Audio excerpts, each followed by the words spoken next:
Hello guys and welcome to my YouTube channel Aakash tutorials. आज का हमारा टॉपिक है डिप्थीरिया। डिप्थीरिया होता क्या है? डिप्थीरिया मुंह, गले और नाक में पाए जाने वाले जीवाणु द्वारा होता है। डिप्थीरिया के कारण गले के अंदर में चारों ओर एक झिल्ली विकसित होती है। इससे घूंट लेने में परेशानी व श्वासहीनता हो सकती है और यहाँ तक कि दम घुटने जैसा प्रतीत हो सकता है। जीवाणु एक विषैला पदार्थ पैदा करता है जो शरीर में हर तरफ फैल सकता है और इससे गंभीर समस्याएं पैदा हो सकती हैं, जैसे कि लकवा और हृदय की निष्फलता। डिप्थीरिया से संक्रमित लगभग 10% व्यक्तियों की मृत्यु हो जाती है।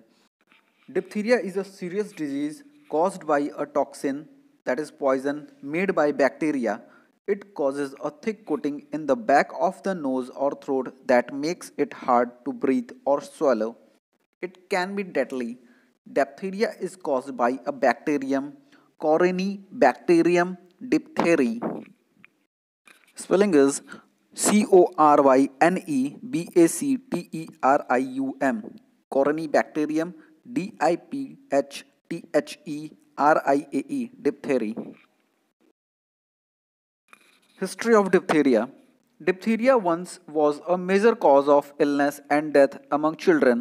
The United States recorded 206,000 cases of diphtheria in 1921, resulting in 15,520 deaths. Diphtheria death rate range from about 20% for those under age 5 and over age 40 to 5 to 10% for those aged 5 to 40 years. Death rates were likely higher before the 20th century. Diphtheria was the third leading cause of death in children in England and Wales in the 1930s. How diphtheria toxin affect the cell? Surface bound toxin enters cells by endocytosis. The endocytic route used being are normally followed by the receptor. Certain toxin plus receptor complexes enter via plasma membrane derived vesicles whose cytoplasmic surface is coated with the protein clathrin. Now, stepwise, we will know about how the bacteria toxins affect the cell. First is processing. It contains two parts. First, the leader region is cleaved during secretion. Second, proteolytic nicking separates A and B subunits which remain joined by disulfide bonds until they reach the cytosol. Second is the toxin binds to heparin binding epithermal growth factor precursor, that is HBEGF. Third is the complex undergoes endocytosis by the host cell. Fourth is acidification inside the endosome induces translocation of the A subunit into the cytosol. It contains two parts. First is disulfide bonds are broken. Second, the B subunit remains in the endosome as a pore. Fifth is a subunit ADP ribosylates host EEF2. EEF2 is required for protein synthesis. When it is inactivated, the host cannot make protein and thus dies. The diphtheria toxin has the same mechanism of action as the enzyme NAD+, that is diphtamide ADP ribosyl transferase. It catalyzes the transfer of NAD+ to a diphtamide residue in EEF in activating this protein. It does so by ADP ribosylating the unusual amino acid diphtamide. In this way, it acts as a RNA translocation inhibitor. The catalyzed reaction is as follows: NAD plus peptide diphtamide produces nicotinamide plus peptide N, that is ADP D ribosyl diphtamide. It is a reversible reaction. The endotoxin A of Pseudomonas aeruginosa uses a similar mechanism of action.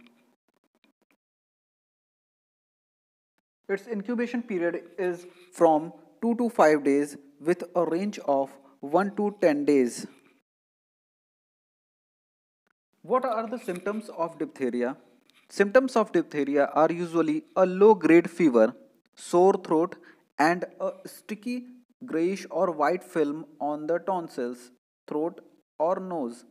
Complications can include severe neck swelling, that is called bull neck, and upper airway blockage, which make breathing and swallowing more difficult.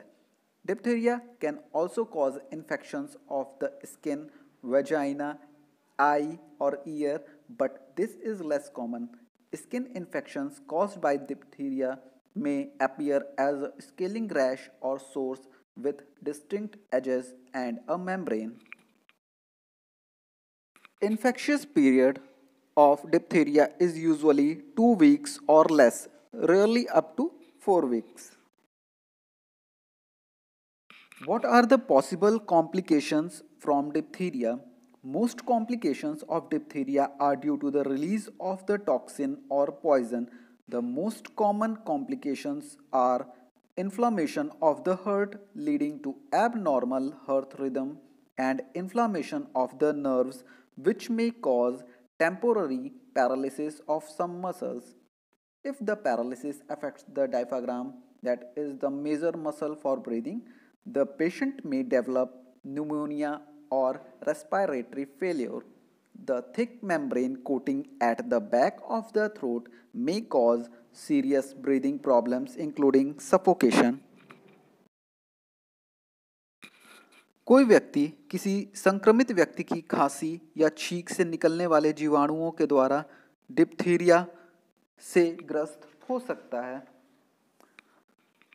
Diphtheria is spread by direct contact with respiratory droplets of an infected person, such as those produced during coughing and sneezing, or contact with the discharge from sores on the skin of an infected person. Is there a treatment for diphtheria? Yes. Diphtheria is treated with both antibiotics and with diphtheria antitoxin. Diphtheria antitoxin is produced in horses and was first used in the United States in 1891. Antitoxin does not get rid of toxin that is already attached to the body's tissues, but will neutralize any circulating poison and will prevent the disease from getting worse. The patient should be treated for sensitivity to this antitoxin before it is given. Diphtheria antitoxin, that is DAT. After completion of test to rule out hypersensitivity, a single dose of DAT, that is 20,000 to 1,20,000 units IV or IM in mild or moderate cases, immediately after bacteriological specimens are taken without waiting for results. DAT dose depends on area of involvement and severity of disease in the range of 20,000 for anterior nasal diphtheria to 1,20,000 for extensive disease of 3 days duration. Antibiotics. Erythromycin administered orally or parenterally for 14 days. Penicillin G administered intramuscularly or intravenously for 14 days, or penicillin G procaine administered intramuscularly for 14 days constitute acceptable therapy. Antimicrobial therapy is required to stop toxin production to eradicate C. diphtheria. How the penicillin works. Bacteria constantly remodel their peptidoglycan cell walls, simultaneously building and breaking down portions of the cell wall as they grow and divide.